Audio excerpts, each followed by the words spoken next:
இன்றே டவுன்லோட் செய்து உங்கள் ஃபேவரட் ஷோக்களை என்ஜாய் பண்ணுங்க. அட போயா, ஃபர்ஸ்ட் நைட்டை நினச்சி நான் என்னென்ன கனவு கண்டு வச்சுருந்தேன் தெரியுமா? மொட்டை மாடியில் பெட்டு போட்டு பூவெல்லாம் தூவி நானும் காவேரியும் படுத்திருப்போம். ராத்திரியெல்லாம் தூங்காமல் இருக்க வானத்தில் இருக்கிற நட்சத்திரத்தை பார்த்துட்டு அப்படியே பேசிகிட்டு இருப்போம்னு நினச்சேன். எல்லாம் புஷ்ஷுன்னு போச்சு. இங்கே பாரு, உன் சோகத்தை நீ என்கிட்ட சொல்கிற, என் சோகத்தை போய் நான் யார்கிட்ட சொல்கிறது? எனக்கும் துளசி மாதிரி ஒரு பொண்டாட்டி கிடைச்சோம், அவ கூட சேர்ந்து வாழ கொடுத்து வைக்கலையாடா எனக்கு. இந்த சோகத்தை நான் எங்கடா போய் சொல்லுவேன்? டேய் டேய், என்னடா ரெண்டு பேரும் உட்காந்து புலம்பிட்டு இருக்கீங்க? அதான் நீங்க ரெண்டு பேரும் சரியான குடிகார கழுதைங்கன்னு எனக்கு தெரியுமே. அப்புறம் எதுக்கு புதுசா மறைச்சு வச்சுட்டு இருக்கீங்க? அப்படி இல்லை, என்னதான் இருந்தாலும் ஒரு மரியாதை. உங்க மரியாதை மொண்ணாங்கட்டி எல்லாம் ஒண்ணு வேணாம். அப்படியா? உட்கார். டேய், என்னடா இது புது பழக்கம்? பகல்லே ஆரம்பிச்சிட்டீங்க? ஒன்றும் இல்லை, தாஸ் தான் மனசு வேதனையாக இருக்குன்னு சொன்னான், அதான் குடிக்கலான்னு முடிவு பண்ணோம். வேதனையா? ஆமாம். என்ன வேதனை தாசு? என்னதான் இருந்தாலும் நீ காவேரி அனுப்பியிருக்க கூடாதுக்கா. நம்ம வீட்டுக்கு கூட்டு வந்திருக்கலாம்ல. தாலி கட்டிட்டு அவளை விட்டு வந்தது எவ்வளவு வேதனையா இருக்கு தெரியுமா? டேய், அந்த அம்பளம் வீட்டுல யானை சுடுற துப்பாக்கி இருக்கு தெரியுமா? அவளை இங்க கூட்டிட்டு வந்திருந்தா துப்பாக்கியோட நேரா வீட்டுக்கு வந்திருப்பாங்க, உன்னை சுட்டு போட்டிருப்பாங்க. பரவாயில்லையா? இந்த விஷயம் எப்படியும் அம்பலத்துக்கு தெரியதானே போகுது. அன்னைக்கு கோவப்படத்தான் போறாரு. அதை எப்படியும் நம்ம சந்திச்சுதான் ஆகணும். அதை இன்னைக்கே சந்திச்சிருக்கலாம்ல, நல்லதானே? தாசு, அந்த அம்பலத்தை பத்தி எனக்கு ரொம்ப நல்லா தெரியும். கோவம் வந்தா அந்த ஆளு மதம் பிடிச்ச யானை மாதிரிடா. அவர் பக்கத்துல யாரும் நெருங்க கூட முடியாது. சாப்பிடுமா? வேண்டாமா. சாப்பிடுமா. இந்த பசி இல்லம்மா. பசி இல்லையா? நீ நல்ல நிலைமையில இருந்தாதானே பசி தெரியும். சாப்பிடு, சாப்பிடுமா.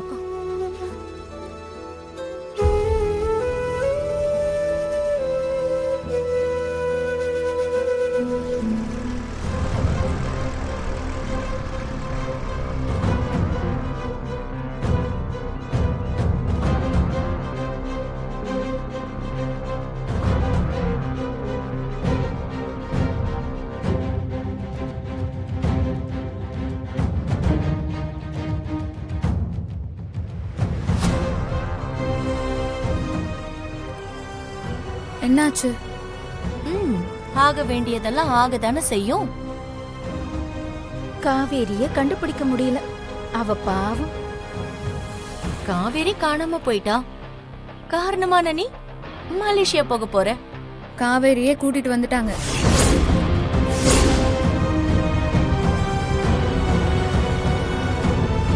அவ உள்ளதான் இருக்கா. என்னடி சொல்ற? பொய் தானே சொல்ற? நான் ஏன் போய் சொல்லணும்? ஏன், நீ பொய்யே சொன்னதில்லையா? நம்பலனா உள்ள போய் பாருங்க. மா, நிஜம்தானா? போய் பாப்போம் வா.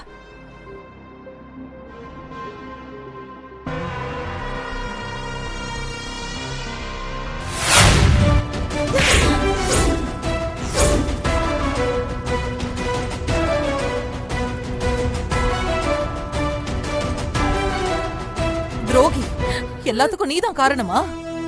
இனிமே நீங்க இருக்க கூடாது. என் பொண்ணுக்கு துரோகம் பண்ணிட்டல. வாடி. வா. அம்மா, அம்மா, வாடி. அண்ணி, அண்ணி, அண்ணி.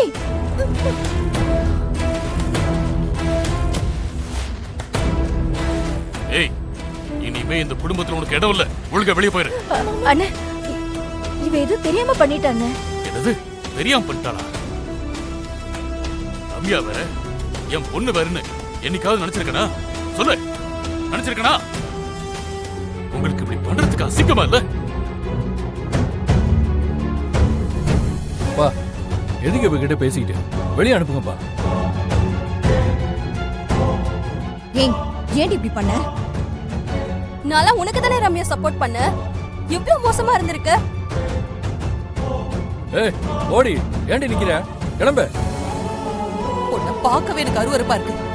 மரியாதையா இங்க இருந்து போயிடு. ஓடி. நீயா போயிட்டா நல்லது. சிவா மாமா, நீங்க எனக்கு பண்ண துரோகத்தை விட நான் ஒண்ணு பெருசா எதுவும் பண்ணிடல. நீங்க தான் பாவி, நான் இல்ல. ஓடி. இனிமே நான் இங்க இருக்க மாட்டேன்.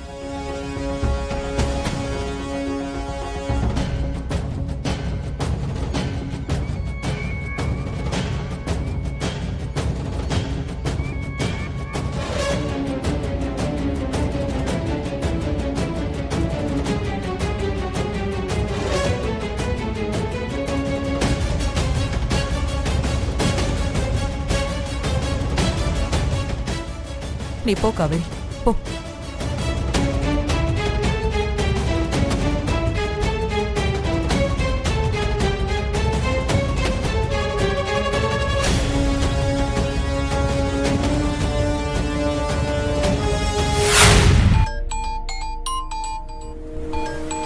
ஜனனி, இவ எதுக்கு இப்ப கால் பண்றா? ஹலோ, இப்போ உங்களுக்கு சந்தோஷமா, நிம்மதியா? என்ன தவிக்க விட்டுட்டு நீங்க ஜாலியா இருக்கீங்கல்ல? ஏய் ஜனனி, இரு. என்ன உளர்ற? உளரல, வருத்தத்துல பேசிட்டு இருக்கேன். நீங்க சொன்னீங்க தானே காவேரியை நான் கூட்டிட்டு வந்தேன். இப்ப அந்த குடும்பமே சேர்ந்து என்ன வெளியே அனுப்பிச்சிட்டாங்க. ஆனா நீங்க உங்க வேலையை நிம்மதியா பாத்துட்டு இருக்கீங்க.